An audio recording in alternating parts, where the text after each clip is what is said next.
আওয়াজ করে উত্তর দেন, সকল প্রশংসার মালিক কে? সকল ক্ষমতার উৎস কে? কেউ যেটা পারে না পারে কে? কেউ যেটা দেখে না দেখে কে? কেউ যেটা শোনে না শোনে কে? সে আল্লাহর জন্য আওয়াজ করে আমরা পড়বো আলহামদুলিল্লাহ। সবাই পড়েন, রব্বানা লাকাল হামদ হামদান কাসীরান তাইয়িবান মুবারাকান ফীহি ইয়া রাব্বি লাকাল হামদু কামা ইয়ানবাগি লিজালালি ওয়াজহিকা ওয়া আযীমি সুলতানিকা লাকাল হামদু বিল ঈমান লাকাল হামদু বিল ইসলাম লাকাল হামদু বিল কুরআন। আমরা প্রশংসা করলাম কার? সব সময় প্রশংসা করব কার? আমরা যেন মনিবের, আমার রব্বে করিমের, আল্লাহ রব্বুল ইজ্জা ওয়াল জালালের প্রশংসা যেন বেশি বেশি করতে পারে। আল্লাহ তুমি তৌফিক দাও। আরো জোরে পড়েন আমিন। উত্তর কাশিমপুর মডেল দাখিল মাদ্রাসার উদ্যোগে আজকের এই বিশাল তাফসীরুল কোরআনের মাহফিল। মাদ্রাসাটা কোন দিকে? এই পাশেই। সময় সকাল 10টা থেকে দিয়ে রাখছেন, এদেরকে তো কষ্ট দিচ্ছেন আপনারা।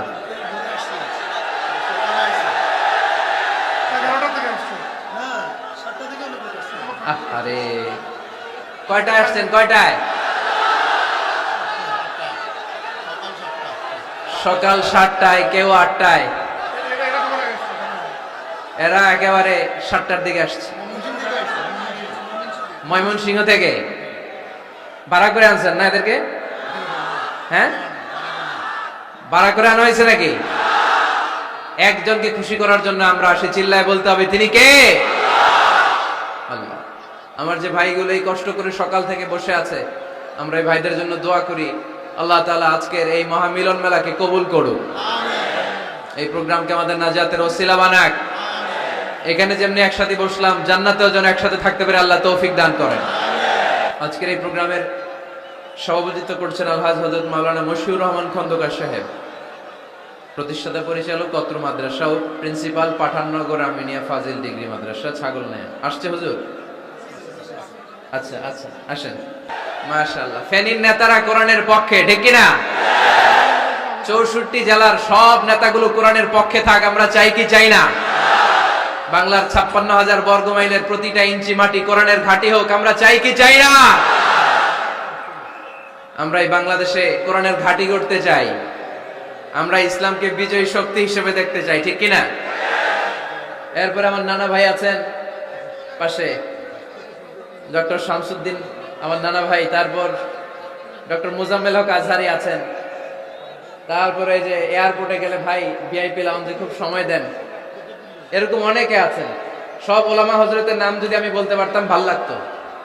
আইম্মাতুল মাসাজিদ, মসজিদের ইমাম সাহেবেরা, মুয়াজ্জিন সাহেবেরা, খতিব সাহেবেরা, কওমি মাদ্রাসার মুহতামিম সাহেবরা, আলিয়া মাদ্রাসার প্রিন্সিপাল হুজুরেরা, স্কুল কলেজ ইউনিভার্সিটির শিক্ষকেরা, পর্দার আড়ালে মায়েরা বোনেরা, আপামর তৌহিদি জনতা, আর আমার কলিজার টুকরা যুবক ভাইয়েরা, সব যুবক, বেশিরভাগ যুবক, মাশাআল্লাহ মাশাআল্লাহ মাশাআল্লাহ। আমাদের হাতে সময় খুব কম, সামনে এশার আজান, এই আজানের আগ পর্যন্ত আমরা কিছু কথা শুনবো ইনশাআল্লাহ। পড়েন, আওয়াজ করা যাবে না, এখন আমি আওয়াজ শুনতে পাচ্ছি, আওয়াজ করা যাবে না। দেখেছি, সবাইকে দেখেছি, মাশাআল্লাহ। হ্যাঁ দেখলাম, হ্যাঁ শুরুতেই হাত নাড়িয়ে শুভেচ্ছা জানিয়েছি, বারবার করা যাবে না, দেখলাম সবাইকে।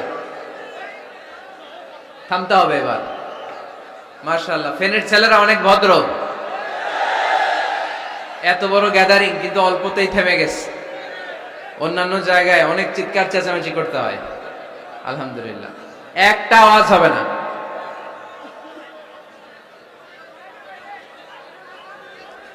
আমি বলেছি একটা আওয়াজ হবে না। ওই যে আমি একটা আওয়াজ হবে না বলছি, ওরা দুইটা আওয়াজ করতেছে। আওয়াজ করবেন না, না, নো সাউন্ড।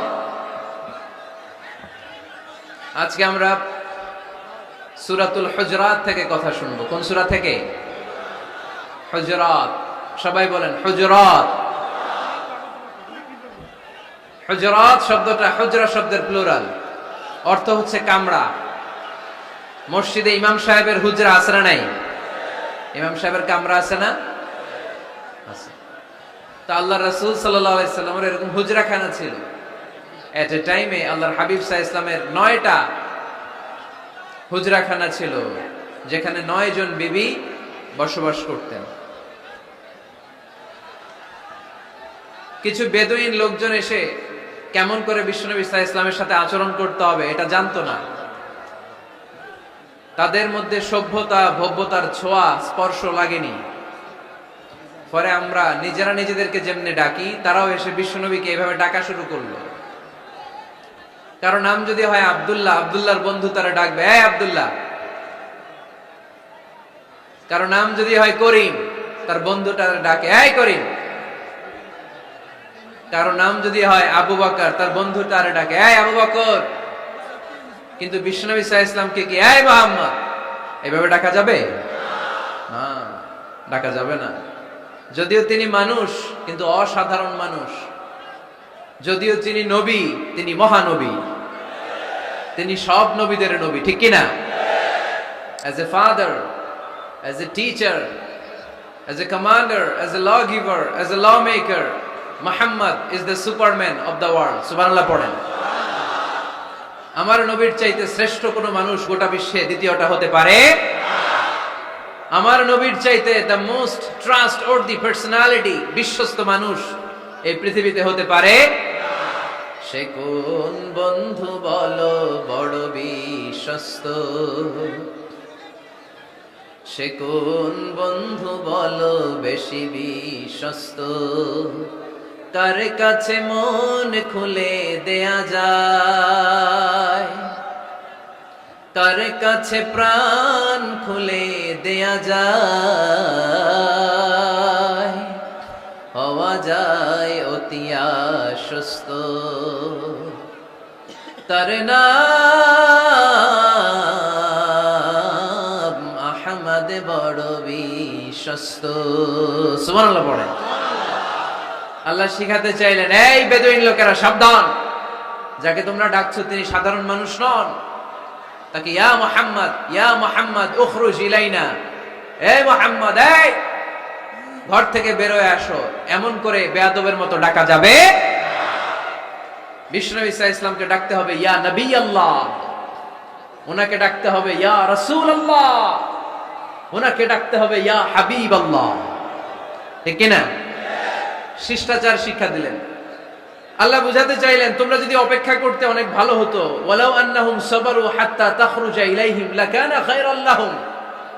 আল্লাহর হাবিব সাল্লাল্লাহু আলাইহি সাল্লাম দুপুরের খাবার খেয়ে গড়াগড়ি করছিলেন। আল কাইলুলা, টসিং এন্ড টার্নিং, এপাশ ওপাশ করা। শীতকালে দুপুরের খাবার খেয়ে বিছানায় শুইলে আরাম আছে না নাই? এটাকে কাইলুলা বলে। আল্লাহর হাবিব সাল্লাল্লাহু আলাইহি সাল্লাম যখন কাইলুলা করছিল, ঠিক তখন লোকগুলো ডাকতে আরম্ভ করলো ইয়া মুহাম্মদ উখরুজ ইলাইনা, এই মুহাম্মদ আসো। আল্লাহ বললেন খবর দাও, আমার নবীকে এইভাবে ডাকা যাবে না, বরং আমার নবীকে তোমরা ডাকবে ইয়া নবী আল্লাহ, ইয়া রাসূল আল্লাহ, ইয়া হাবিব আল্লাহ বলে। সুবহানাল্লাহ পড়েন। আল্লাহর হাবিব সাল্লাল্লাহু আলাইহি ওয়াসাল্লাম যতক্ষণ না বের হয়ে আসে তোমাদের অপেক্ষা করা উচিত, সবর করা উচিত। আমরা অনেক সময় সবর করি না। ব্যাপার কি? আওয়াজ আবার বাড়তেছে কেন? এদিকে মাইকম্যান কই? মাইকম্যান এদিকে আসো তো, মাইকম্যান এদিকে আসো, আমার কাছে আসো। ভাই আওয়াজ করবেন না, এই আওয়াজ থামাতে থামাতেই এশার আজান হয়ে যাবে, আমি চলে যাব, আলোচনা শেষ, আমি চলে যাব। উপরে উঠাও একটু, উপরে। এদিকে এদিকে। আমি একটা কথা শুরু করলে এখানে চিৎকার চেঁচামেচি, আমি থামাবো, আবার শুরু করলে এটা হয় না। অল্প কয়েক মিনিট, লম্বা চড়া বক্তব্যের সুযোগও নাই। এশার আজান হবে একটু পরে, একটু উপরে উঠাও। আমি চাই পিন পতন নীরবতা। আরেকটু আরেকটু, ব্যাস, আবার তো নিচে নেমে যাবে। আওয়াজ করো না, আওয়াজ করো না ভাই, আওয়াজ করো না।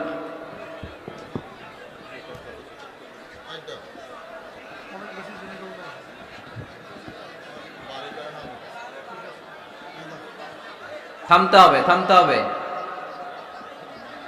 একজনও কথা বলবে না, একজনও না, নট এ সিঙ্গেল পারসন।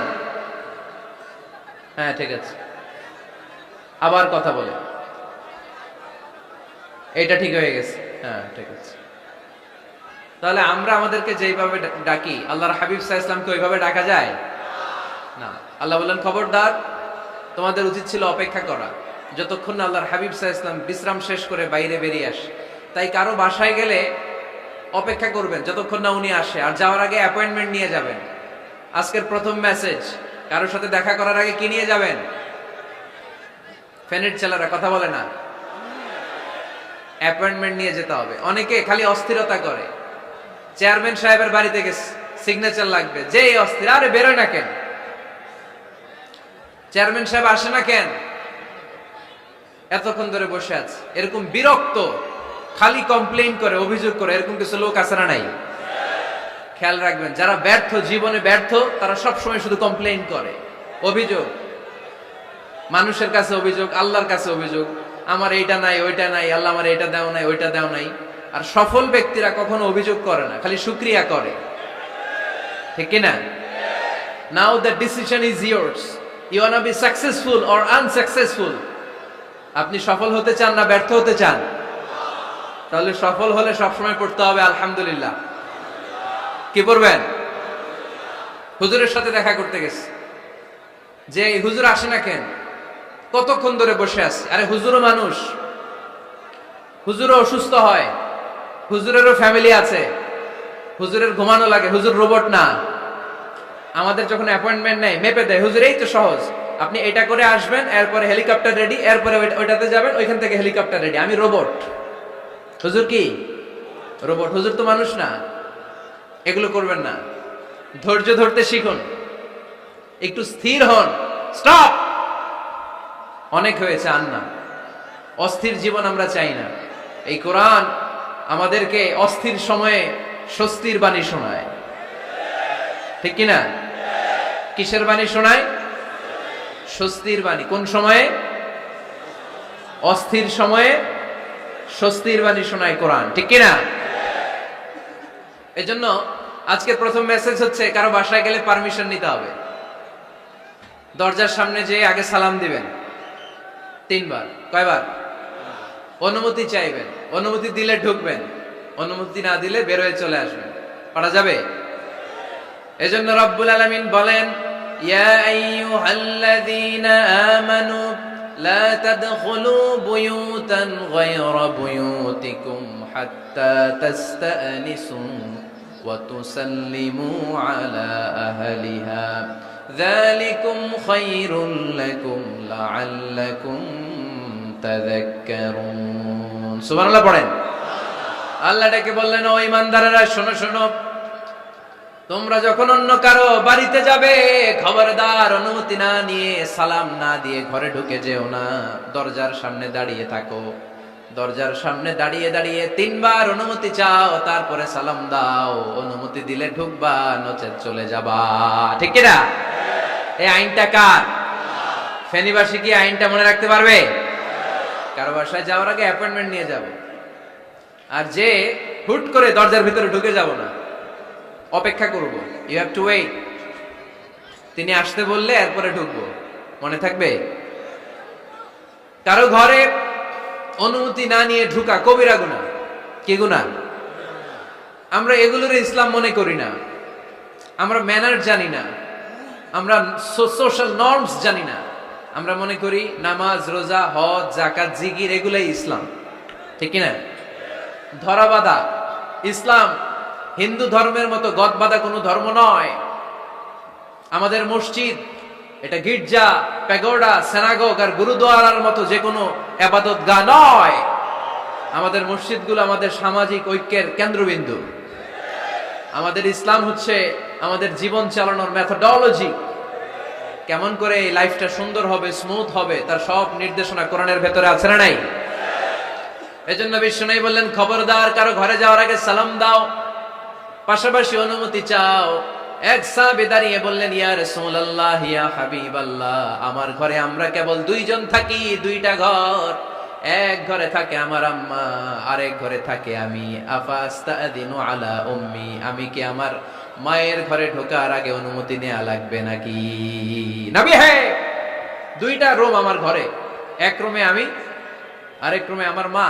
আফাস্তাদিনু আলা উম্মি, আমার মায়ের ঘরে যাওয়ার আগে অনুমতি নেওয়া লাগবে? আনা খাদিমুহা, আমি তো তার খেদমত করি, মায়ের ঘরে যাইতে অনুমতি লাগবে? বিশ্বনবী বললেন, নাম ইস্তাদিন আলাইহা, হ্যাঁ অবশ্যই মায়ের ঘরে ঢোকার আগে অনুমতি নিয়ে ঢুকবা। সুবহানাল্লাহ পড়বেন না? সাহাবী বললেন, ইয়া রাসূলুল্লাহ, তিনি তো আমার মা, অনুমতি লাগবে কেন? বিশ্বনবী বললেন, আতুহিব্বু আন তারাহা উরিয়ানাতান, ও সাহাবী, তুমি কি তোমার মাকে উলঙ্গ দেখতে পছন্দ করো নাকি? সাহাবী বললেন, না, কশিন কালেও নয়, আমি কখনো আমার মারে উলঙ্গ অবস্থায় দেখতে পছন্দ করব না।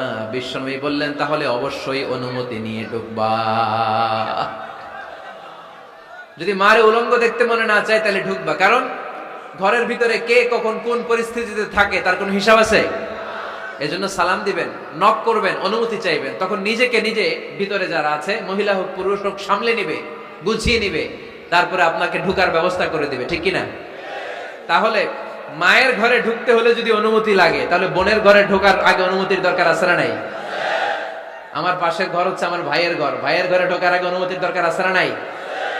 কাজিন, চাচাতো বোন, খালাতো বোন, চাচাতো ভাই, খালাতো ভাই, পাশের ঘরের ভাবি, পাশের বাড়ির মানুষ, এদের ঘরে ঢোকার আগে অনুমতির প্রয়োজন আছে না নাই? খবরদার, খবরদার, এটা কবিরা গুনাহ। This is my first message to the people of Feni tonight. আজ রাতে ফেনীবাসীদের কাছে আমার প্রথম মেসেজ হচ্ছে, কারো ঘরে যাওয়ার আগে অ্যাপয়েন্টমেন্ট নিয়ে যাব, কখন তার সাথে দেখা করব আগে অ্যাপয়েন্টমেন্ট নিয়ে যাব, তারপরে যে দরজার বাইরে দাঁড়িয়ে পারমিশন চাইবো, মানে অনুমতি নিব, তারপরে সালাম দিব, এরপরে ঘরে ঢুকবো। পারা যাবে? ইনশাআল্লাহ পড়তে পারবেন না আওয়াজ করে? আজকে আলোচনার বিষয় হচ্ছে সূরাতুল হুজুরাত। সূরার নাম কি? হুজুরাত। এটা মাদানী সূরা। কি সূরা? এটা কোরআনের 49 নম্বর সূরা। কত নম্বর সূরা? এই সূরায় মোট আয়াত আছে 18টি। কয়টি? এবার আমি প্রশ্ন করব, উত্তর দেন। এই সূরায় মোট আয়াত সংখ্যা কয়টি? 18টি। এটি কোরআনের কততম সূরা? 49তম সূরা। আর সূরাটা মাক্কি সূরা। কি সূরা? মাদানী সূরা। এই সূরাটাকে বলা হয় সামাজিক রীতিনীতির সূরা। সোশ্যাল নর্ম শেখানো হয়েছে এই সূরায়। কেমন করে সমাজের শান্তি শৃঙ্খলার ভারসাম্য অক্ষুণ্ণ থাকবে সে ব্যাপারে এই সূরাতে আল্লাহ তাআলা কিছু দিক নির্দেশনা দিয়েছেন। আমাদের সমাজের ভারসাম্য ঠিক নাই, শান্তি নাই, সুশৃঙ্খলা নাই, শুধু মারামারি, জিঘাংসা, কিলাকিলি, হিংসা, বিদ্বেষ, বিশৃঙ্খলা। এই হিংসা, বিদ্বেষ, বিশৃঙ্খলা, মারামারির বিপরীতে সমাজের সাম্য, ভ্রাতৃত্ব, ভালোবাসা, সুশৃঙ্খলা আর ভারসাম্য কিভাবে অক্ষুণ্ণ রাখা যায়, সেজন্য আল্লাহ তাআলা এই সূরার ভেতরে 10টা গাইডলাইন দিয়েছেন। কয়টা? সবাই বলতে হবে, কয়টা? 10টা। প্রথম গাইডলাইন হচ্ছে, আল্লাহ তাআলা বলছেন, খবরদার যারা বিশ্বাসী বলে নিজেদেরকে দাবি করো, আল্লাহ আল্লাহর রাসূলের নিয়মের বা আইনের উপর দিয়ে টপকে যেও না। আল্লাহ আল্লাহর রাসূল যেটা বলেছে এটাই ফাইনাল, ঠিক কি না? রব্বুল আলামিন বলেন, ইয়া আইয়ুহাল্লাযীনা আমানু লা তুকদ্দিমু বাইনা ইয়াদাইল্লাহি ওয়া রাসূলিহি ওয়াত্তাকুল্লাহ ইন্নাল্লাহা সামিউন আলীম। পড়েন সুবহানাল্লাহ। আল্লাহ বললেন, যারা বিশ্বাসী বলে দাবি করো, খবরদার আল্লাহর দেয়া বিধান আর আমার নবীর দেয়া বিধান, এই বিধানগুলাই ফাইনাল। এই ফাইনাল কথার পরে মুমিনের কোনো কথা থাকতে পারে? আল্লাহ যেটা বলেছে, আল্লাহ রাসূল যেটা বলেছে সেটাই ফাইনাল। আওয়াজ করে বলতে হবে, সেটা কি? এটা ফাইনাল। এরপর আর নতুন কোনো কথা নাই। যখনই বলা হবে আল্লাহ বলেছে, রাসূল বলেছে, আমরা বলবো আমান্না, সামি'না ওয়া আতা'না, আমরা শুনলাম, মানলাম, বিশ্বাস করলাম, আমাদের পক্ষ থেকে আর দ্বিতীয় কোনো কথা নাই, ঠিক কি না? এজন্য আল্লাহ বললেন, খবরদার আমি আর আমার রাসূল যেটা দিয়েছি সেটাই ফাইনাল। অতিরিক্ত বুঝতে যেও না, ওভার স্মার্ট সাজতে চেও না, আমি আল্লাহর দেয়া নবীর দেয়া বিধানের সামনে অ্যাডভান্স হতে চেও না, কারণ আমি আল্লাহ আর আমার রাসূল যেই নিয়ম দিয়েছি সেটাই ফাইনাল, সেটাতেই বরকত। কোন মুমিন বান্দা বান্দীদের কাছে যখন আল্লাহর আল্লাহর রাসূলের কথা বলা হয় তাদের কাছে এটাই ফাইনাল, ঠিক কি না? ওমা কানা লিমুমিনি ওয়ালা মুমিনাতিন ইযা কাদাল্লাহু ওয়া রাসূলুহু আমরান আইয়াকুনা লাহুমুল খিয়ারাতু মিন আমরিহিম। মুমিন নরনারীর কাছে যখন বলা হবে এটা আল্লাহর কথা, আল্লাহর রাসূলের কথা, এটাই ফাইনাল। এরপরে মুমিনের আর নতুন কোনো চয়েস থাকতে পারে? আল্লাহ বলেছে 5 ওয়াক্ত সালাত জামাতের সাথে আদায় করো, এটাই ফাইনাল, ঠিক কি না? আল্লাহ বলেছেন চুরি করলে চোরের হাত কেটে দাও। বিশ্বনবী জীবদ্দশায় চোরের হাত কেটে দেখিয়ে দিয়েছেন, চুরি করলে হাত কেটে দাও, এটাই ফাইনাল, ঠিক কি না? আল্লাহ নিয়ম জারি করেছেন, ও নারীরা পর্দা করে ঘর থেকে বের হও, এর উপরে কোনো কথা নাই, জোরে বলেন ঠিক কি না? আল্লাহ আইন করে দিয়েছেন রমাদানের 29 দিন কিংবা 30 দিন রোজা রাখবা, এটাই ফাইনাল, এরপরে কোনো কথা নাই, জোরে বলেন ঠিক কি না? যারা সম্পদশালী হয়েছো বছরান্তে 2.5% যাকাত দিবা, বিধানটা কার? এটাই ফাইনাল, এরপরে কোনো কথা আছে? তার মানে আল্লাহ আল্লাহ রাসূল যেটা দিয়েছে এটাই ফাইনাল, এটাই সর্বোৎকৃষ্ট, এর চেয়ে উৎকৃষ্ট আর ভালো হতে পারে না, এটাই শ্রেষ্ঠ। এক সাহাবী বলল আসুমুদ্দাহার, আমি সারা বছর রোজা রাখবো, রোজা ভাঙবো না। আরেক সাহাবী বলল আ'তাজিলুন নিসা, আমি আমার বউয়ের কাছে যাব না, আজীবন বৈরাগ্য জীবন যাপন করব। আরেক সাহাবী বলল উসল্লি লাইলা কুল্লাহ, সারা রাত তাহাজ্জুদ পড়বো, ঘুমাবো না। এই কথা শুনে বিশ্বনবী রেগে গেলেন। বিশ্বনবী বললেন কে কে বলেছে এই কথা যে সারা বছর রোজা রাখবে, সারা রাত তাহাজ্জুদ পড়বে, স্ত্রীর কাছে যাবে না? ইন্নী আখশাকুম লিল্লাহি ওয়া আতকাকুম লাহু, নিশ্চয় আমি তোমাদের চাইতে আল্লাহকে বেশি ভয় করি, আমি বিশ্বনবী সবচেয়ে বড় মুত্তাকি, আমি বিশ্বনবী সবচেয়ে বড় বুজুর্গ, আমি বিশ্বনবী সবচেয়ে বড় আল্লাহওয়ালা। তো আমি এত বড় আল্লাহওয়ালা হয়ে আমি 11 জন স্ত্রী রেখেছি, আমি এত বড় আল্লাহওয়ালা হয়ে রাতে তাহাজ্জুদও পড়ি, আবার কিছু অংশ ঘুমাই, আমি এত বড় আল্লাহওয়ালা হয়ে বছরে কিছু সময় রোজা রাখি, মাঝে মাঝে রাখি না। তা আমি ব্যালেন্স করে জীবন ধারণের পরে আমার আল্লাহওয়ালাগিরিতে কোনো সমস্যা হয় নাই, আমার নবী হতে সমস্যা হয় নাই। তোমাদের সমস্যা হলো কেন? তোমরা কোত্থেকে এটা শিখেছো? আমি বিশ্বনবী যেটা শিখিয়েছি এটাই ফাইনাল, এর চেয়ে শ্রেষ্ঠ কোনো কাজ আর হতে পারে না। চিল্লায় বলেন ঠিক কি না? ফজরের ফরজ নামাজ কয় রাকাত? আওয়াজ করে বলেন। বিধানটা কার? আপনি যদি বলেন আমি একটু বাড়ায় পড়বো, 3 রাকাত পড়বো, সব বেশি হবে না? কারণ আপনি অ্যাডভান্স হয়েছেন। লা তুকদ্দিমু বাইনা ইয়াদাইল্লাহি ওয়া রাসূলিহি, খবরদার আল্লাহ আল্লাহ রাসূলের উপর অ্যাডভান্স হয়ো না।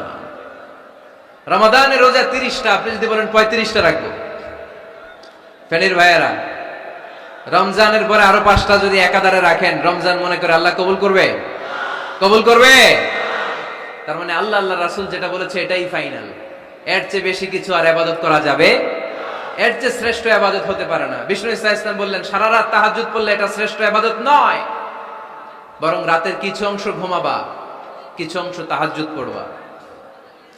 আইয়ামুল বীজের রোজা রাখবা, সোম আর বৃহস্পতিবার রোজা রাখবা, আরাফার রোজা রাখবা, আশুরার রোজা রাখবা, শাওয়ালের 6 রোজা রাখবা। এর চেয়েও বেশি রাখতে চাইলে একদিন রোজা রাখবা, আরেকদিন রাখবা না, একদিন রাখবা, আরেকদিন রাখবা না। এর চেয়ে ভালো রোজা হতে পারে? হতে পারে না। আল্লাহর হাবিব সাল্লাল্লাহু আলাইহি ওয়াসাল্লাম বললেন সেই শ্রেষ্ঠ যে স্ত্রীদের সাথেও মেলামেশা করে আবার ইবাদতও করে। ইসলামের মধ্যে ভারসাম্য আছে না নাই? তাহলে বোঝা গেল আল্লাহর হাবিব সাল্লাল্লাহু আলাইহি ওয়াসাল্লাম আল্লাহর সবচেয়ে কাছের, তিনি সবচেয়ে বড় মুত্তাকি। ফেনীবাসী আওয়াজ করে বলেন তো আমার নবীর চাইতে বড় মুত্তাকি হওয়া যাবে? আমার নবীর চাইতে বড় আল্লাহওয়ালা হওয়া যাবে? নামাজ কেমন করে পড়তে হয় এটা নবী শিখায় গিয়েছেন, এর চেয়ে বেশি কিছু করা যাবে? জিকির কেমন করে করতে হয় এটা বিশ্বনবী শিখিয়ে গিয়েছেন কি জান নাই? বিশ্বনবীর শিখানো পন্থার বাইরে নতুন পন্থায় জিকির করা যাবে? তাহলে আল্লাহ এবং আল্লাহ রাসূল যা শিখিয়েছে এটাই ফাইনাল। আল্লাহ আল্লাহ রাসূলের কথার উপরে আমরা দ্বিতীয় কোনো কথা বলতে চাই না। এটা হচ্ছে 1 নাম্বার গাইডলাইন। সমাজে যদি শান্তি আনতে চান এই গাইডলাইন মানতে হবে। বিশ্বাসীদের জন্য 2 নাম্বার গাইডলাইন হচ্ছে লা তারফাউ আসওয়াতাকুম ফাওকা সাউতিন নবী। খবরদার ওই বিশ্বাসীরা, নবীর কণ্ঠের চাইতে যেন তোমাদের কণ্ঠ উঁচু হয়ে না যায়। আপনারা কথা শুনতেছেন? মনোযোগ আছে না গেছে? বনু তামিম গোত্রের নেতা কে হবে? আল্লাহর হাবিব সাল্লাল্লাহু আলাইহি ওয়াসাল্লাম পরামর্শ করছিলেন। সাইয়েদনা আবু বকর বললেন, আমার মতামত হচ্ছে এই লোকটা নেতা হলে ভালো হয়, যোগ্য লোক। উমরে ফারুক বললেন, না, উনি না। আবু বকর যেটা বলেছে ওইটা না, আমার মনে হয় এই লোকটা নেতা হলে ভালো হয়। আবু বকর বললেন, না ওমর, তুমি বুঝো না, আমি যারা বলছি সে ভালো।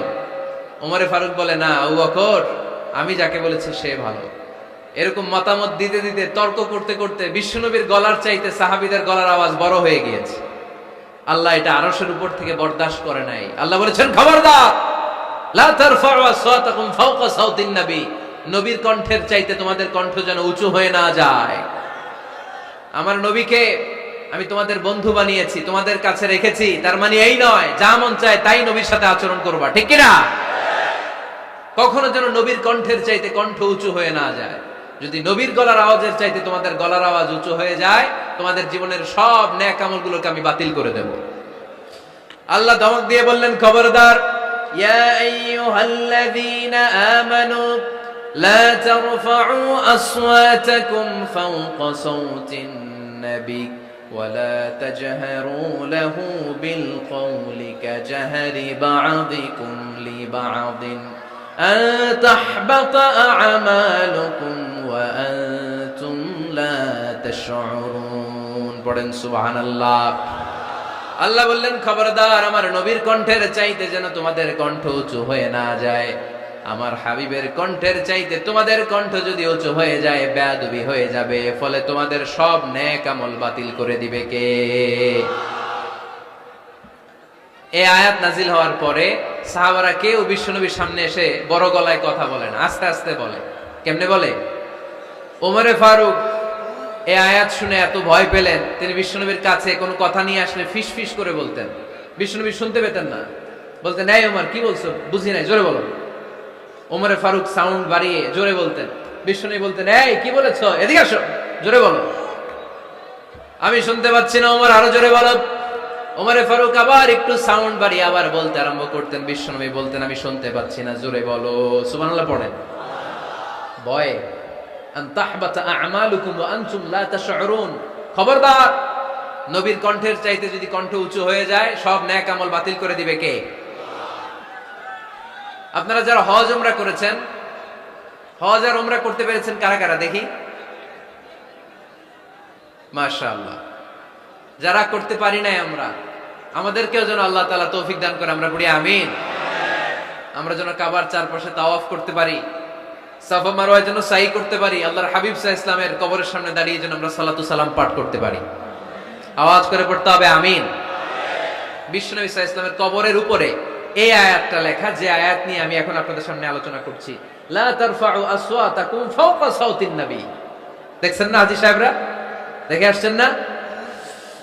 আপনি যখন মসজিদে নববীতে নামাজ পড়বেন, আল্লাহর হাবিব সাল্লাল্লাহু আলাইহি ওয়াসাল্লামের কবর জিয়ারতের জন্য যখন রওনা হবেন, সর্বপ্রথম বাম দিকে পড়বে রাউদাতুম মিন রিয়াদিল জান্নাহ। এই জায়গাটা হলো দুনিয়ার বুকে জান্নাতের বাগান সমূহ থেকে একটা বাগান। আপনি হাঁটতে থাকবেন, হাঁটতে হাঁটতে রাউদাতুম মিন রিয়াদিল জান্নাহ পার হওয়ার পরে বাম দিকে পড়বে বিশ্বনবীর কবর। বিশ্বনবীর কবরের সামনে দাঁড়িয়ে কোনো উম্মত সহ্য করতে পারে নাকি? ধৈর্য ধারণ করতে পারে নাকি? আজীবন যেই নবীর কথা শুনলাম, আজীবন যেই নবীর হাদিস চর্চা করলাম, আজীবন যেই নবীর ভালোবাসা হৃদয়ের মধ্যে ধারণ করলাম, ওই নবী নাকি এই জায়গায় শোয়া, ওই নবী নাকি এখানে শুয়ে আছে, এটা কল্পনা করলে কোন উম্মত ধৈর্য ধারণ করতে পারে? কলিজাটা ছিঁড়ে খান খান হয়ে যায়, চিৎকার দিয়ে নবীরে ডাক দিতে মনে চায়। কিন্তু আল্লাহ বলেছেন, খবরদার, কবরের উপরে এই আয়াতটা লেখা, লা তারফাউ আসওয়াতাকুম ফাওকা সাওতিন নবী, খবরদার, এটা নবীর দরবার, এখানে বড় গলায় চিৎকার চেঁচামেচি করে কোনো আওয়াজ করা যায় না। চিল্লায় বলেন ঠিক কি না? এজন্য আল্লাহ বললেন, লা তারফাউ আসওয়াতাকুম ফাওকা সাওতিন নবী, খবরদার, নবীর কণ্ঠের চাইতে যেন কণ্ঠ উঁচু হয়ে না যায়। এই আয়াতের হুকুম আল্লাহর হাবিব সাল্লাল্লাহু আলাইহি ওয়াসাল্লামের জীবদ্দশা অবস্থায় যেমন ছিল, ঠিক এখনো এটারে বলবৎ রেখেছে কে? তাই ওইখানে আল্লাহর হাবিব সাল্লাল্লাহু আলাইহি ওয়াসাল্লামের কবরের সামনে বুক ফেটে কান্না আসে, আমার নবী, আমার পেয়ারা নবী এখানে, পেয়ারা রাসূল শুয়ে আছে, এটা জেনেও আমি চিৎকার দিতে পারি না, আমি হই হুল্লোড় করতে পারি না, আমি লাফাতে পারি না, আমি শুধু চোখের পানি ছেড়ে আমার নবীরে সালাম পাঠাতে পারি। ঠিক কিনা? এই আয়াতের হুকুম শুধু নবীর ক্ষেত্রেই প্রযোজ্য নয়, আব্বা আম্মার ক্ষেত্রেও প্রযোজ্য। আব্বা আম্মার সামনে দাঁড়িয়ে বড় গলায় কথা বলা যাবে? উস্তাদ আল আসাতেজা যারা আমাদেরকে শিখিয়েছেন তাদের সামনে বড় গলায় কথা বলা যাবে না। আধ্যাত্মিক গুরু, ইসলামী আন্দোলনের নেতা, ধর্মীয় নেতা, ওনাদের সামনেও চোখ রাঙিয়ে কথা বলা যাবে না। চিল্লায় বলেন ঠিক কিনা? লা তারফাউ আসওয়াতাকুম ফাওকা সাউতিন নবী। আদব নাই সমাজে, আদব নাই, এজন্য এত মহা সমস্যা। তাহলে প্রথম মেসেজ হচ্ছে আল্লাহ আল্লাহর হাবিব যা বলেছেন ওইটাই ফাইনাল, ওইটার উপরে কোনো কথা আছে? দ্বিতীয় মেসেজ হচ্ছে নবীর দরবারে দাঁড়িয়ে বড় গলায় কথা বলা যাবে।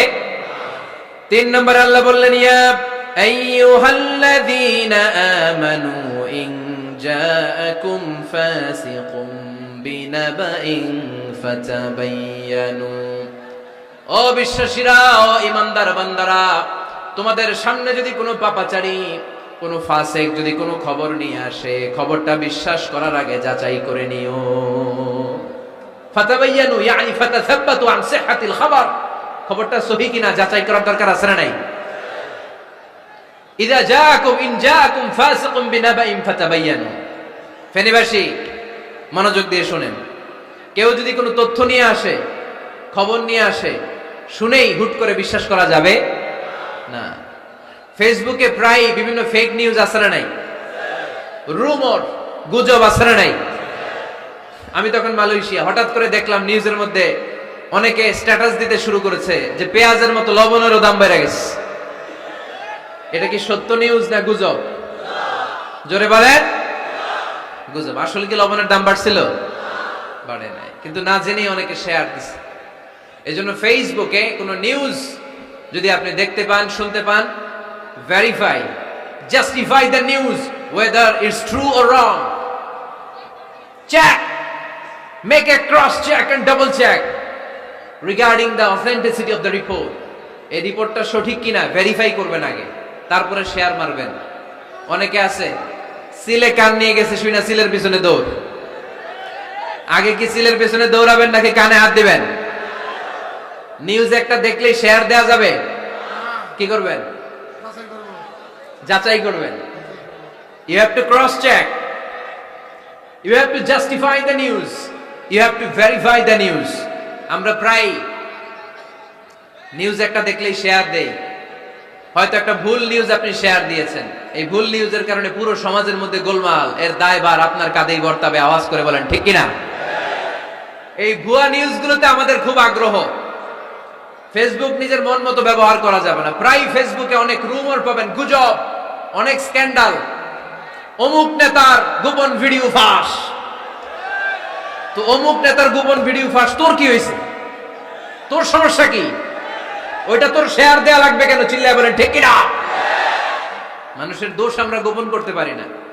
মান সাতারা মুসলিমান সাতারাহুল্লাহু ফিদ দুনিয়া ওয়াল আখিরা। যে অন্যের দোষ দেখে গোপন রাখে, তার দোষগুলো গোপন রাখবে কে? ওমান কাশাফা মুসলিমান কাশাফাহুল্লাহু ফিদ দুনিয়া ওয়াল আখিরা। যে অন্যের গোপন বিষয় প্রকাশ করে দেয়, ওর গোমরও কিয়ামতের ময়দানে ফাঁস করে দিবে কে? আপনি 10 জনের সামনে অন্যের গোপন বিষয় ফাঁস করবেন, আল্লাহ লাখো মানুষের সামনে আপনার ল্যাংটা করে ছেড়ে দিবে। লক্ষ মানুষের সামনে আপনার গোমর ফাঁস করে দিবে। এজন্য খবরদার, অন্যের পিছনে লেগে থাকেন না, অন্যের দোষ খুঁজেন না, দোষ খুঁজবেন নিজের। ইন জাআকুম ফাসিকুম বিনাবাইন ফাতাবায়ানু। মুমিন কোন তথ্য, কোন সংবাদ, কোন রিপোর্ট কিংবা নিউজ শুনলেই বিশ্বাস করে না। মুমিন আগে এটাকে যাচাই করে, বাছাই করে, জাস্টিফাই করে, ভেরিফাই করে, তারপরে সে বিশ্বাস করে। ঠিক কি না? আল্লাহর হাবিব সাল্লাল্লাহু আলাইহি ওয়াসাল্লাম বনুল মুস্তালিকের যুদ্ধে জয়লাভ করলেন। হারিস ইবনে মিরার বনুল মুস্তালিকের নেতা। শুনতেছেন আপনারা? কষ্ট হচ্ছে? আচ্ছা। হারিস ইবনে মিরার বললেন, ইয়া রাসূলুল্লাহ, আমরা ইসলাম ধর্ম গ্রহণ করলাম, কি কি নিয়ম মানতে হবে? আল্লাহর হাবিব সাল্লাল্লাহু আলাইহি ওয়াসাল্লাম বললেন, সালাত পড়বে, যাকাত দিবে। উনি বললেন, তাহলে যাকাত নেন। আল্লাহর হাবিব বললেন, না, এই তো মাত্র কালিমা পড়ে মুসলমান হলে হালানিল হাউল, 1 বছর অতিক্রান্ত হওয়ার পরে যাকাত দিবে। আল্লাহর হাবিব সাল্লাল্লাহু আলাইহি ওয়াসাল্লাম মদিনায় ফিরে আসলেন। 1 বছর পর আল ওয়ালিদ ইবনে উকবাহ রাদিয়াল্লাহু তাআলা আনহুকে পাঠালেন, যাও বনুল মুস্তালিকের 1 বছর পূর্ণ হয়েছে, যাকাতের সম্পদ নিয়ে আস। এইদিকে হারিস ইবনে মিরার যাকাতের সম্পদ নিয়ে, সৈন্যবাহিনী নিয়ে নবীর দূত আসবে যাকাত কালেকশনের জন্য, ওনার জন্য মেহমানদারিতে কোনো ঘাটতি না হয়, ওয়েল রিসিপশন দেওয়ার জন্য এলাকা থেকে বের হয়ে মরুভূমির সামনে দলবল নিয়ে দাঁড়িয়ে। ওয়ালিদ ইবনে উকবা যখন যাকাতের সম্পদ কালেক্ট করার জন্য বনুল মুস্তালিকের ওদিকে যেতে শুরু করেছে, এলাকায় ঢোকার আগেই দেখে বনুল মুস্তালিকের লোকেরা ঘোড়সাওয়ার বাহিনী দাঁড়ায় আছে। এই দৃশ্য দেখে ওয়ালিদ ইবনে উকবা মনে করেছে বনুল মুস্তালিক মনে হয় তাকে হত্যা করার জন্য দাঁড়িয়ে রয়েছে। আসলে কি হত্যার জন্য দাঁড়ায় আছে? কি জন্য দাঁড়ায় আছে? ওয়েলকামিং রিসিপশন দেওয়ার জন্য। উনি ভয় পেয়ে অ্যাবাউট টার্ন, তথ্য যাচাই না করে মনে করছে আমারে মারবে ধরবে, about turn, return back to Medina. মদিনায় চলে গেলেন, যে বলে ইয়া রাসূলুল্লাহ, বনুল মুস্তালিক যাকাত দেওয়া তো দূরের কথা, এগুলো তো সব কাফের হয়ে গেছে। ইয়া রাসূলুল্লাহ, ওরা তো মনে হয় কাফের হয়ে গিয়েছে, যাকাত প্রদান করা তো দূরের কথা, মারার জন্য সৈন্যবাহিনী নিয়ে অ্যাটাক করেছে। বিশ্বনবী রেগে গেলেন। খালিদ বিন ওয়ালিদের নেতৃত্বে 1000 সৈন্যবাহিনী পাঠিয়ে বললেন, যাও বনুল মুস্তালিক অ্যাটাক করো, বনুল মুস্তালিকে অভিযান চালাও। আল্লাহ বললেন, নবী অভিযান পরে চালান। ইন জাআকুম ফাসিকুম বিনাবাইন ফাতাবায়ানু। সুবহানাল্লাহ পড়েন। নবী হে, অভিযান পরে চালান। তথ্য যে নিয়ে আসছে ওয়ালিদ, এটা সত্য কিনা আগে যাচাই করেন। সে যে তথ্য আপনাকে সরবরাহ করেছে, এই তথ্য সঠিক নয়, সে ভুয়া তথ্য দিয়েছে, সে ভুল বুঝেছে, এখানে মিস আন্ডারস্ট্যান্ডিং হয়েছে। আপনি 1000 সৈন্যবাহিনী পাঠাবেন না। আপনার 1000 সৈন্যবাহিনী যে যদি বনুল মুস্তালিককে অ্যাটাক করে, তাহলে এই অ্যাটাকে কোনো ক্ষয়ক্ষতি হলে সবটার দায়ভার আপনার কাঁধেই বর্তাবে। চিল্লায় বলেন ঠিক কিনা? আমার নবীকে শেখানোর মাধ্যমে আল্লাহ তাআলা আমাদেরকে শিখা যাবে না। আগে যাচাই বাছাই করার দরকার আছে না নাই? আছে। আপনার বন্ধু এসে বলল, আরে দোস্ত তুমি এইখানে, ভাবিরে তো দেখলাম বাজারে আরেক লোকের সাথে ঘুরতেছে। আপনি রেগে মেগে আগুন। অফিস থেকে বাসায় যাই বউরে কিল, আইজো মায়ের কাইলো মায়ের, এরকম হতে পারে না? আপনার বন্ধু হয়তো আপনার ওয়াইফের মতো আরেকজন মহিলাকে দেখেছে, এটা হতে পারে কি পারে না? আপনার ওয়াইফকে জিজ্ঞেস করেন নাই, ক্রস চেক করেন নাই, না করে আপনি ঝগড়া মারামারি শুরু করে দিয়েছেন। এই ছোট্ট ঝগড়া থেকে বিচ্ছেদের দিকে, ডিভোর্সের দিকেও যেতে পারে। এরকম আছে না নাই? এরকম অনেক ভুরি ভুরি কেস আমাদের কাছে আছে। নিউজ যাচাই না করে, গুজব আর রুমর যাচাই না করে সিদ্ধান্ত নিয়েছে, পরে মাথার মধ্যে চাপড়ায়, নিজের কপালে নিজে চাপড়ায়। এরকম আছে না নাই? তাহলে আল্লাহ তাআলার দেয়া 3 নাম্বার গাইডলাইন হচ্ছে, কোন তথ্য শুনেই বিশ্বাস করা যাবে না, আগে যাচাই করতে হবে। আওয়াজ করে বলেন, আগে কি করতে হবে? যাচাই করতে হবে। যাচাই বাছাই ছাড়া আজ থেকে ফেসবুকে আমরা আর কোন নিউজ শেয়ার দিব? দিবেন? মনে থাকবে? আরে এগুলাই তো জরুরি ওয়াজ। কবরের ওয়াজ তো অনেক শুনছি, জান্নাত জাহান্নামের ভয় আর জান্নাতের নাজ নেয়ামত তো অনেক শুনেছি। সমাজটারে শান্তিপূর্ণ, ভারসাম্যপূর্ণ করার দরকার আছে না নাই? খবর শুনে আমরা বিশ্বাস করি, যাচাই না করে আমরা বলে বেড়াই না। যাচাই না করে, নিশ্চিত না হয়ে আজ থেকে কোন নিউজ আমরা ফেসবুকে শেয়ার দিব না। 4 নম্বরে আল্লাহ বললেন, 4 নম্বর গাইডলাইন আল্লাহ দিলেন, ইয়া আইয়ুহাল্লাযীনা আমানু লা ইয়াসখার কওমুম মিন কওম। খবরদার আমার বিশ্বাসী বান্দারা, আমার ইমানদার বান্দারা, কেউ কোনোদিন কাউরে ঠাট্টা বিদ্রুপ করে না। সুবহানাল্লাহ পড়েন। মুমিন বান্দা কাউকে ঠাট্টা করতে পারে? বিদ্রুপ করতে পারে না। আমাদের জিহ্বা আছে বলে আমরা যা ইচ্ছা তাই বলতে পারি? কথা বলেন না কেন? আমাদের কান আছে বলে কান দিয়ে আমরা যা মনে চাই তাই শুনতে পারি? যেন কানে শুনি সদা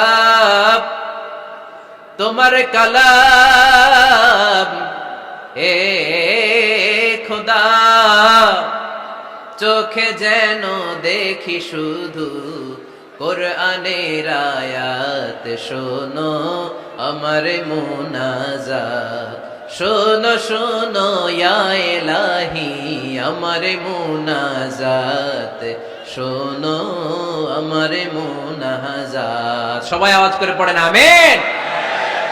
লা ইয়াসখার কওমুন মিন কওম, মুমিন বান্দা কখনো অন্য কাউকে ঠাট্টা করবে না। আমার কোনো ভাই মনে কষ্ট পায়, এরকম কোন ঠাট্টা বিদ্রুপ খোঁচা মেরে পোক মেরে কথা বলা যাবে না। এটা তার চেহারা নিয়ে না, তার পেশা নিয়ে না, তার বংশ নিয়ে না, তার পরিবার নিয়ে না। তার বাবা চুরি করেছে, আমি কি বলতে পারবো তুই চোরের ঘরের চোর? বলে কি বলে না? কেউ একটু মোটা হইলে কয় তুই মোটুর ঘরের মোটু, চোখে কম দেখলে কয় তুই কানার ঘরের কানা। আছে না নাই? না না, স্টপ, থামেন, অনেক হয়েছে, আর না, এগুলো বলা যাবে না। কারো আকৃতি নিয়ে খোটা দেয়া, ঠাট্টা করা, এটা স্বয়ং আল্লাহর সাথে ঠাট্টা করার শামিল, ঠিক কিনা? কারো নাক যদি ছোট হয়, এর কয় বোচা, তোর নাক বোচা। ফেনীতে আপনারা কি বলেন? হ্যাঁ, তো এই যে যার নাক বোচা হইছে, ও কি নিজে বানাইছে? যার নাক খাড়া, এটা বানাইছে কে? যে কালো, বানাইছে কে? সাদা শুভ্র, বানাইছে কে? তার মানে কারো আকৃতি নিয়ে যদি আপনি ঠাট্টা করেন, স্বয়ং আল্লাহর সাথে ঠাট্টা করলেন।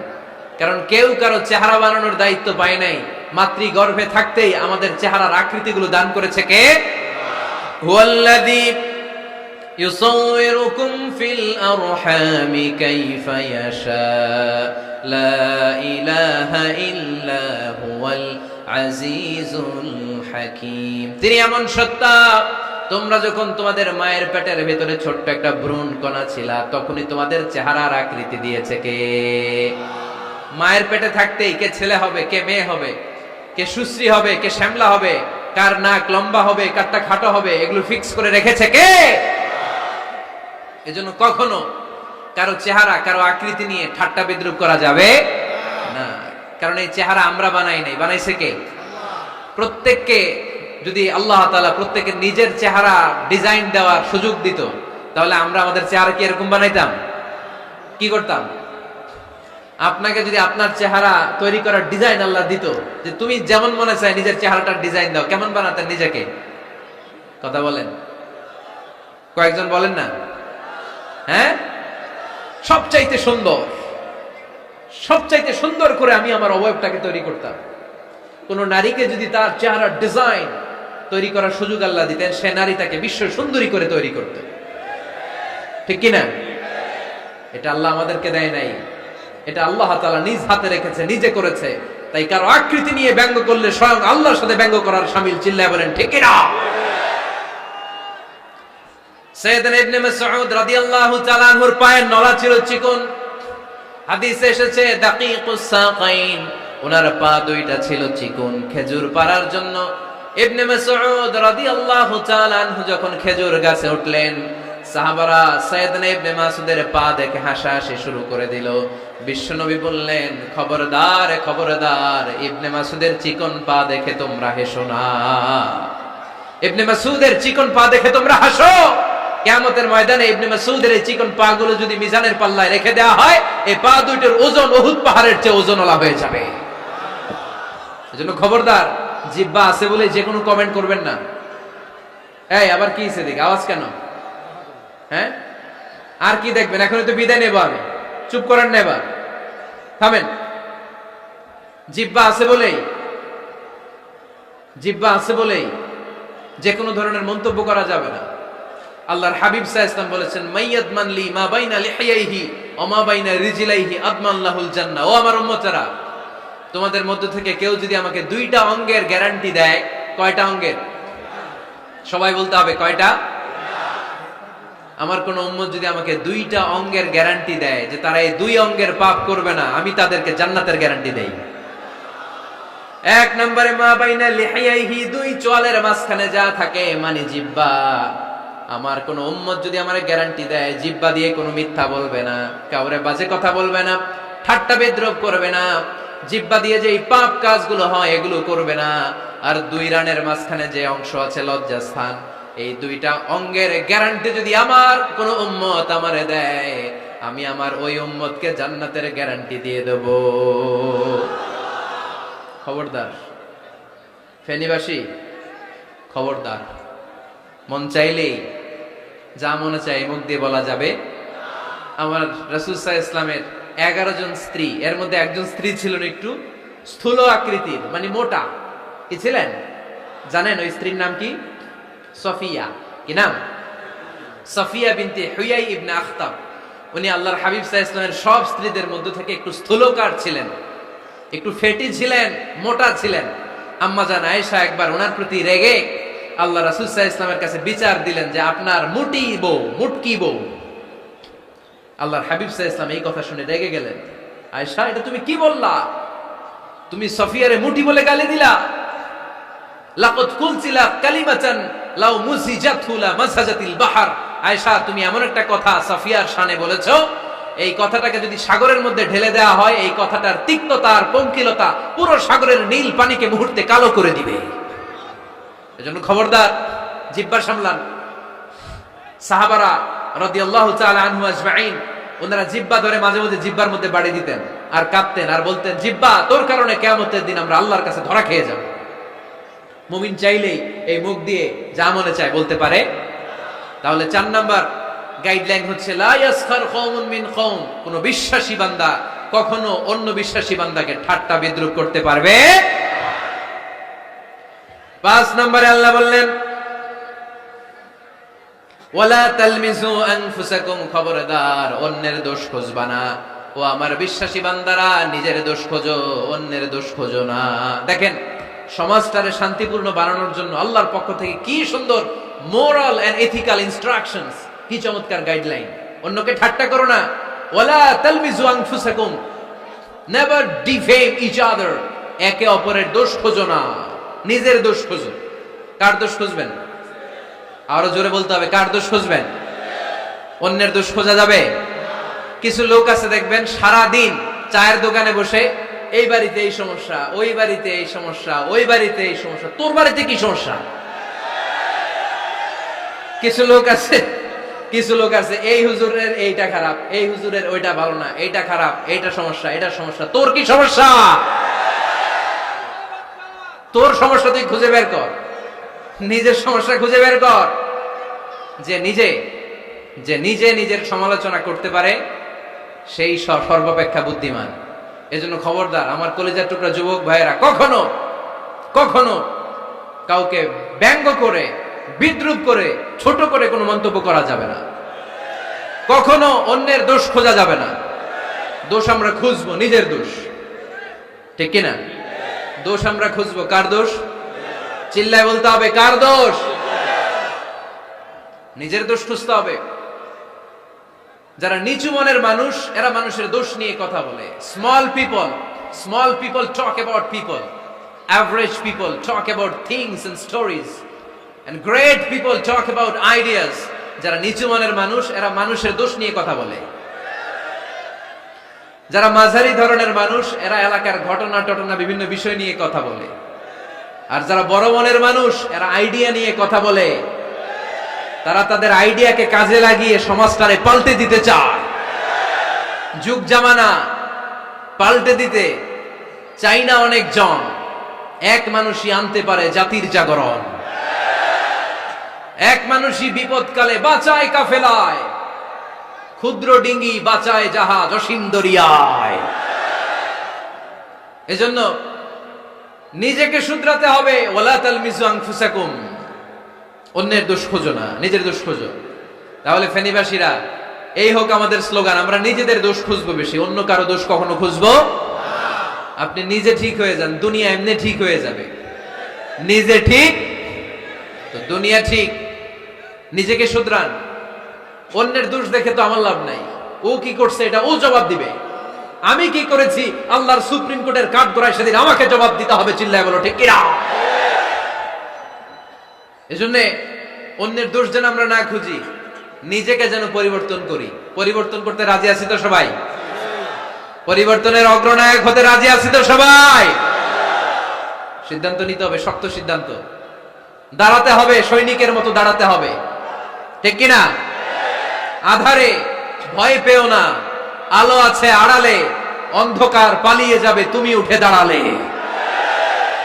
নিজেকে দাঁড়াতে হবে, নিজের সাথে নিজের শক্ত বোঝাপড়া করতে হবে। অন্যের দোষ খোঁজার সময় আমাদের নাই। চিল্লায় বলো ঠিক কিনা?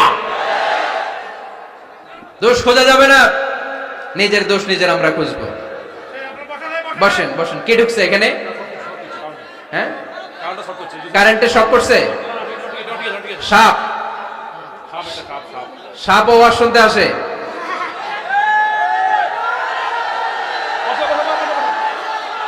মাশাআল্লাহ। এখানে এখানে শ্রোতা হিসেবে আছে বীর মুজাহিদ, মেরে ফেলছে এটারে। ঠিক আছে ঠিক আছে ঠিক আছে, বসুন।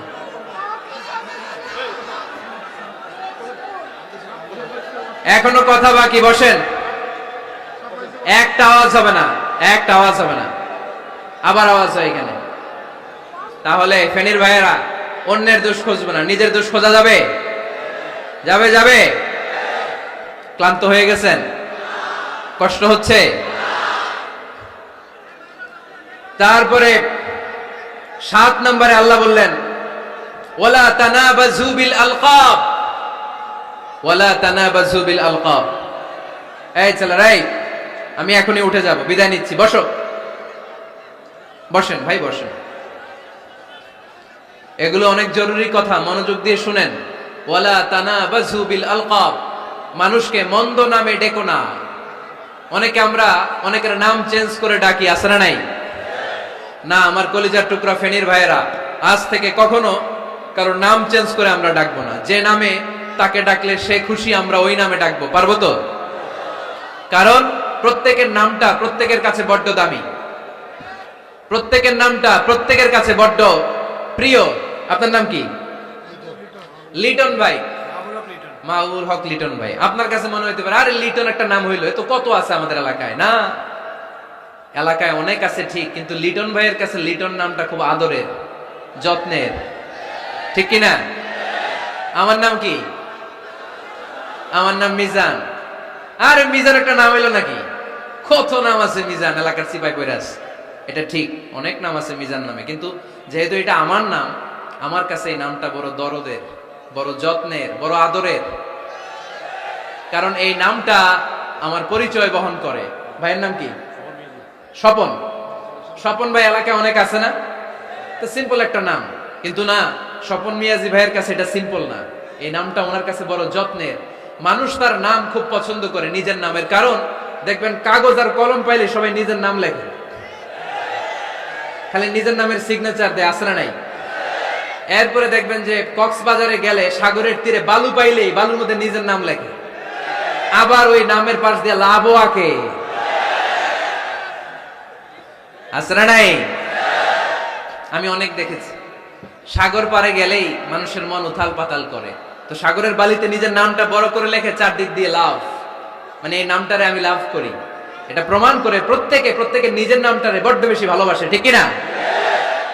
এজন্য ফেনীর সোনার টুকরারা, খবরদার বন্ধুরা, নিজেরা যেন একে অপরকে এমন নামে না ডাকি যে নাম শুনলে সে কষ্ট পায়। আজ থেকে কোনো বাজে নামে কাউরে ডাকা যাবে? আব্বা আম্মা আদর করে কত সুন্দর নাম রেখেছে, আবু বাকার, ওরে সবাই ডাকে বকইরা, কপাল পোড়া। আব্বা আম্মা নাম রেখেছে আবু ওয়াক্কাস, ওরে ডাকে আকাইচা। কত সুন্দর নাম, আমার আল্লাহর নামের সাথে মিলিয়ে আব্দুল কুদ্দুস নাম রেখেছে, ওরে ডাকে কুদ্দুচ্চা, আছে না নাই? কবিরা গুনাহ করেছেন আপনি, কবিরা গুনাহ। It's not a simple deal, এটা সাধারণ কোনো ব্যাপার না, এগুলো সবগুলো কবিরা গুনাহ। কোনোদিন কাউকে ঠাট্টা বিদ্রুপ করে কিছু বলবো না, কখনো অন্যের দোষ খুঁজবো না, কারো নাম বিকৃত করে কোনোদিন কারো মনে কষ্ট দিব না, ঠিক কি না? এরপর 8 নম্বরে আল্লাহ বললেন ইয়া আইয়ুহাল্লাযীনা আমানু ইজতানিবু কাসীরাম মিনাল-যান্নি ইন্না বা'দায-যান্নি ইসম। অবিশ্বাসীরা খবরদার, অনুমান আন্দাজ নির্ভর কোনো কথা বলবে না, যেটা বলবে নিশ্চিত হয়ে বলবে। কার কথা? অনুমান নির্ভর কোনো কথা, আন্দাজ নির্ভর কোনো কথা কোনো মুমিন বলতে পারে? আমার কথা বোঝা যায়? হ্যাঁ ফেনীবাসী, কথা বোঝা যায়? ফেনী না হেনি? হ্যাঁ, আর বাড়ি হেনি, আইসাই রেনি। আপনারা কি ডাকেন, ফেনী না হেনি? ফেনী। মাশাআল্লাহ।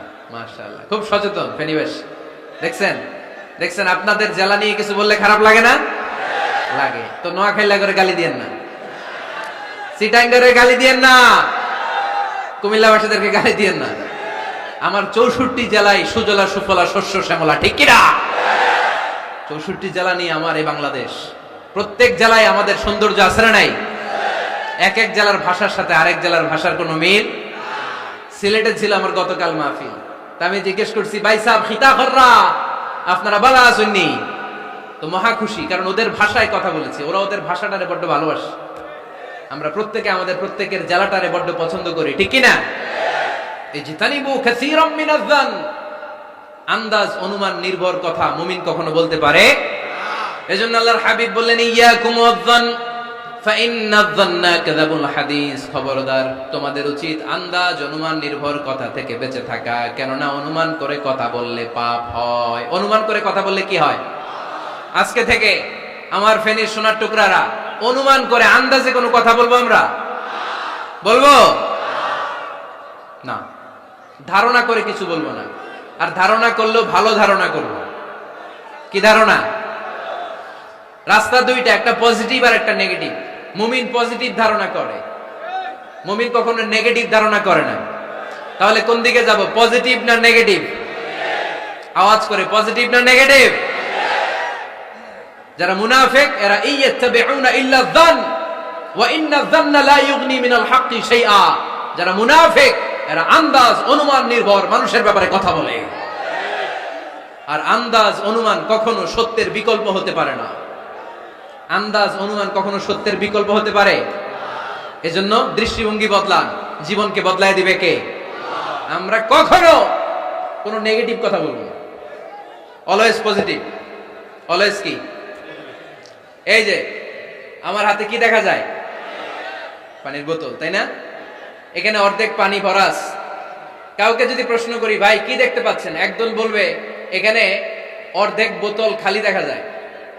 উত্তরটা সঠিক, আসলে বোতলের অর্ধেক খালি। আবার এদিকে আরেকজনকে বললাম, ভাই এখানে কি দেখা যায়, বলবে হুজুর বোতলের অর্ধেক পানি ভরা। এটাও সঠিক উত্তর। প্রথমটা ছিল নেগেটিভ উত্তর, দ্বিতীয়টা পজিটিভ উত্তর, ঠিক কিনা?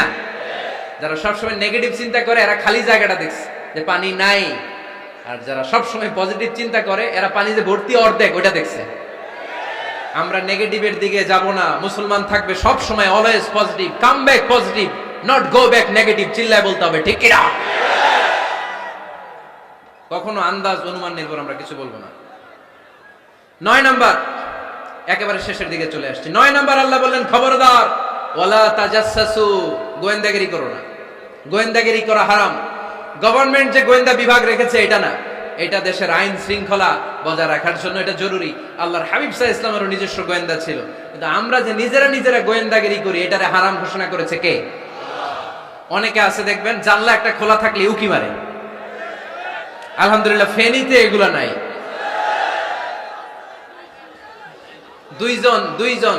দুইজন ওদিকে কি যেন বলতেছে, উনি আড়ি পেতে কথা শুনে। আছে না নাই? ছিদ্র একটা থাকলে উকি মারে। আছে না নাই? খবরদার ওয়ালা তাজাসসু, গোয়েন্দাগিরি করো না। কখনো কোনোদিন কারো পারমিশন ছাড়া মোবাইলের গ্যালারি চেক করবেন না। কখনো কারো পারমিশন ছাড়া তার ফেসবুকের মেসেঞ্জারে কে কার সাথে চ্যাটিং করেছে এটা করা যাবে না। কখনো কারো পারমিশন ছাড়া তার মেইলের ইনবক্স খুলে দেখা যাবে না। কখনো কারো পারমিশন ছাড়া কারো ব্যক্তিগত চিঠি পড়া যাবে না। দিস ইজ ইসলাম, এটাই ইসলাম। আমরা ইসলামকে শুধু নামাজ আর রোজা আর জিকির আর এই দাড়ির মধ্যে সীমাবদ্ধ করেছি। প্রত্যেকের একটা প্রাইভেসি আছে না নাই? Everyone has privacy and no one should interfere in his privacy or in her privacy. প্রত্যেকের একটা প্রাইভেসি আছে না নাই? মানুষ ছোট হলেও তার একটা সম্মান আছে না নাই? এজন্য ছোট্ট বাচ্চাদেরকে কখনো প্যান্ট খুলতে বলবেন না। অনেকে বলে, আরে ছোট মানুষ খোল, আরে তুই খোল, এই খোল তো। আছে না নাই? ওরও প্রেস্টিজ আছে, ওরও সম্মান আছে। খবরদার, everyone has a personal space and no one should interfere someone's personal space. কারো পার্সোনাল স্পেসে যেন আমরা নাক না গলাই। অনেকের বদস্বভাব ফ্যামিলি ম্যাটার নিয়ে, প্রাইভেট ম্যাটার নিয়ে কথা বলে। ভাই কি চাকরি করেন, সরকারি না বেসরকারি? সরকারি বেতন কত, উনার বেতন কত, এটা দিয়ে আপনার কি লাভ? ঠিক কিনা? মানুষ একটা দেখলে ভাই বয়স কত, ভাই বেতন কত, ফার্স্ট ইমপ্রেশনে, ফার্স্ট যখন আপনি কারোর সাথে দেখা করবেন বেতন কত, বয়স কত, এগুলো জিজ্ঞেস করা যাবে? কেউ যখন কারো ঘনিষ্ঠ হয়, বন্ধুতে রূপান্তরিত হয়, তখন এই কথাগুলো। কিন্তু শুরুতেই প্রাইভেট ম্যাটার নিয়ে, পার্সোনাল ম্যাটার নিয়ে খোঁচাখুচি করা যাবে? ওয়ালা তাজাসসু, গোয়েন্দাগিরি করো না। গোয়েন্দাগিরি করাকে হারাম ঘোষণা করেছে কে? শেষ কথা বলি, 10 নম্বরে আল্লাহ বললেন, 10 নম্বরে রব্বুল আলামিন বললেন, ওয়ালা ইয়াগতাব বা'দুকুম বা'দা আইয়ুহিব্বু আহাদুকুম আন ইয়াকুলা লাহমা আখিহি মাইতান ফাকারিহতুমু। খবরদার, কেউ কারো গীবত করো না। কি করো না? গীবত করো না। এই উঠতেছে কে? বসেন, এখনই কথা শেষ হবে, একসাথে উঠবো। বসেন, আমার দিকে তাকান, আওয়াজ বন্ধ করুন। একে অপরের গীবত করো না। ব্যাক বাইটিং, চুগলখড়ি, আলহামদুলিল্লাহ ফেনীতে এগুলা নাই। চায়ের দোকানে বসে এর কথা ওর কানে, ওর কথা ওর কানে বইলা সমাজে একটা গিরিঙ্গি লাগায়, আছে না নাই? আল্লাহর হাবিব বললেন, আতাদরুনা মাল গীবা, গীবত কারে বলে জানো নাকি? সাহাবীরা বললেন, আল্লাহু ওয়া রাসূলুহু আ'লামু, আল্লাহ আল্লাহর রাসূল ভালো জানেন।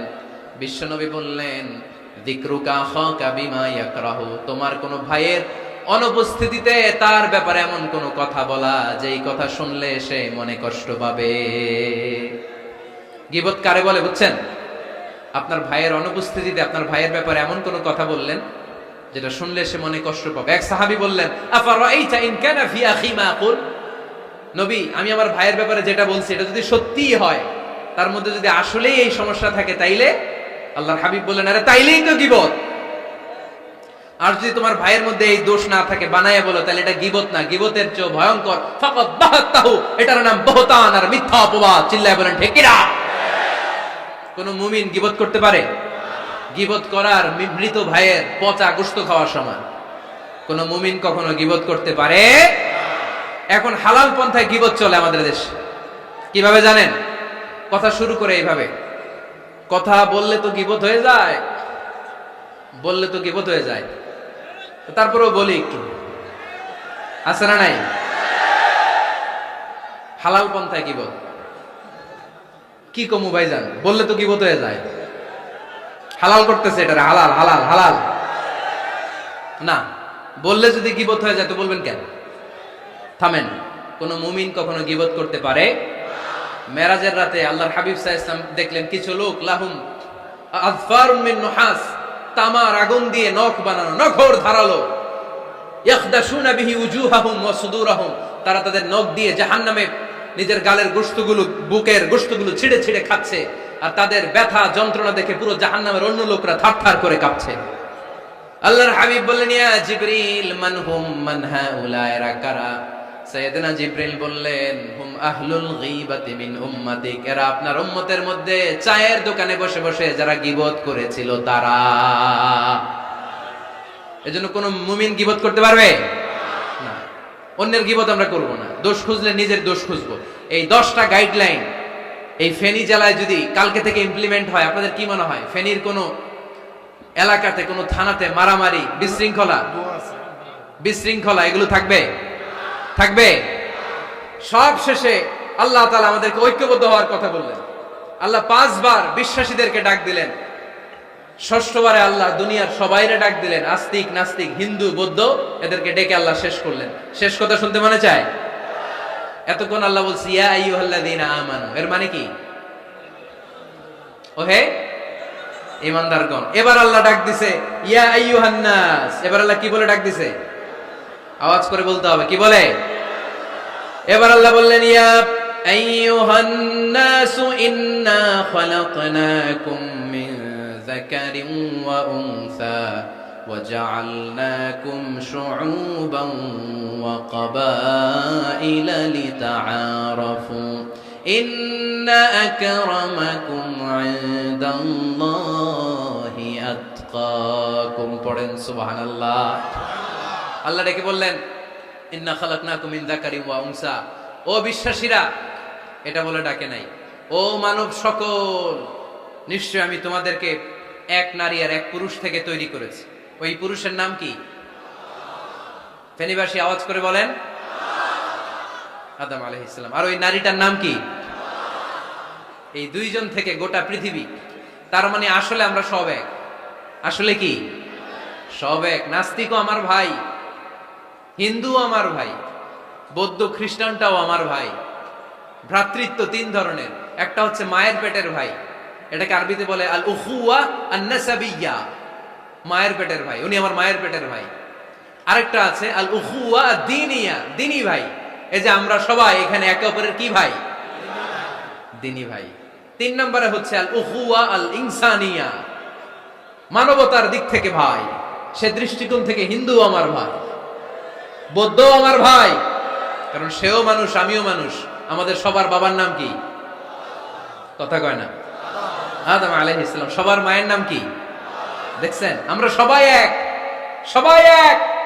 বিভেদের প্রাচীর আর বৃত্ত আমরা বানিয়েছি। ইসলাম ধর্ম, বর্ণ, জাতীয়তাবাদ এগুলোর বাইরে যে এক বিশাল ব্রড মাইন্ডেড রিলিজিয়ন, যেখানে আলাদা আলাদা বৃত্ত টানে নাই। আমরা ধর্ম, বর্ণ, ভাষা, জাতীয়তা এগুলোকে সামনে এনে আলাদা আলাদা পরিচয়ের বৃত্ত বানিয়েছি। আমরা বানিয়েছি শ্বেতাঙ্গ আর কৃষ্ণাঙ্গের পার্থক্য। আমরা করেছি আরব অনারবের বিভাজন। আমরা করেছি ব্রাহ্মণ আর শূদ্রের জাত প্রথা। ইসলামে কোনো জাত প্রথা নাই, শ্বেতাঙ্গ কৃষ্ণাঙ্গের পার্থক্য নাই, প্রেসিডেন্ট কুলিওয়ালা ঠেলাওয়ালার কোনো পার্থক্য আল্লাহর সামনে নাই। চিল্লায় বলো ঠিক কিনা? যার প্রমাণ, প্রেসিডেন্ট যখন নামাজে দাঁড়ায় তার পাশে রিকশাওয়ালাও নামাজে দাঁড়ায়, তার পাশে শিক্ষকও নামাজে দাঁড়ায়, তার পাশে ব্যবসায়ী ভাই নামাজে দাঁড়ায়, তার পাশে ছোট্ট ছেলেটাও নামাজে দাঁড়ায়। আল্লাহর সামনে গোটা সব বিশ্বের মানুষগুলোরে এক কাতারে দাঁড় করিয়ে দিয়েছে কে? কোনো পার্থক্য নাই। এই পার্থক্য, বিভেদের প্রাচীর আমরা ভেঙেছি। এই বিভেদের প্রাচীরকে ভেঙে গুড়িয়ে দিতে হবে। আমরা মানুষকে মানুষ হিসেবে কনসিডার করি না। দেখলেই বলি কোন দল করেন, দেখলেই বলি কোন পীরের মুরিদ, দেখলেই বলি কোন দল করেন। না না, সবার আগে পরিচয় হচ্ছে আমরা সবাই মানুষ। বাবার নাম আদম, মায়ের নাম হাওয়া। আর আমাদের মধ্যে সবচেয়ে বড় পরিচয় হচ্ছে আমরা মুসলিম। এখানে আমি মুসলিম ছাড়া আর কাউকে দেখতে পাচ্ছি না। সব মুসলিম। আমার কাছে পীরের মুরিদ নাই, তাবলীগের ভাই নাই, জামাত ইসলাম নাই, শাসনতন্ত্র নাই, ঐক্যজোট নাই, বিএনপি নাই, আওয়ামী লীগ নাই, কিচ্ছু নাই। আমি বুঝি মুসলমান। আমরা একে অপরের মুসলমান বলে কনসিডার করতে চাই না তো, খালি পিস পিস করি, টুকরা টুকরা করে দেশটারে শেষ করে দিলাম। আমাদের প্রভু কয়জন? নবী কয়জন? কোরআন কয়টা? কিন্তু আমাদের মধ্যে বিভাজন। আমরা কি বিভাজন চাই নাকি ঐক্য চাই? আমাদের প্রভু এক নবীর উম্মাহ, জীবন বিধানে কই শিবানী কোরআন। তবে কেন এক নও হে মুসলমান, এক হও এক হও করিয়া আহ্বান। পড়েন আমিন। বাইতুল্লাহ এক, মদিনা শরীফ এক, উহুদ পাহাড় এক, বদরের মাঠ এক। ঠিক না? একটা তো জীবন, মরণ যে একটাই, একের সাথে মিলে মিশে একটাই প্রাণ। তবে কেন এক নও হে মুসলমান, এক হও এক হও করিয়া আহ্বান। পড়েন আমিন। বিভেদের প্রাচীর আর দেয়ালকে ভেঙে দেওয়ার জন্য এই যুবক ছেলেগুলাই যথেষ্ট। ঠিক না? আমার বাংলাদেশকে মাদক মুক্ত করার জন্য, ইফটিজিং মুক্ত করার জন্য, সুদ মুক্ত করার জন্য, যৌতুক মুক্ত করার জন্য আমার ফেনীর কলিজার টুকরা যুবকেরাই যথেষ্ট।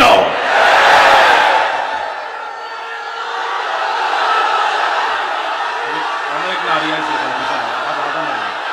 একদম হিন্দু মুসলমানের অনেক নারী আছে।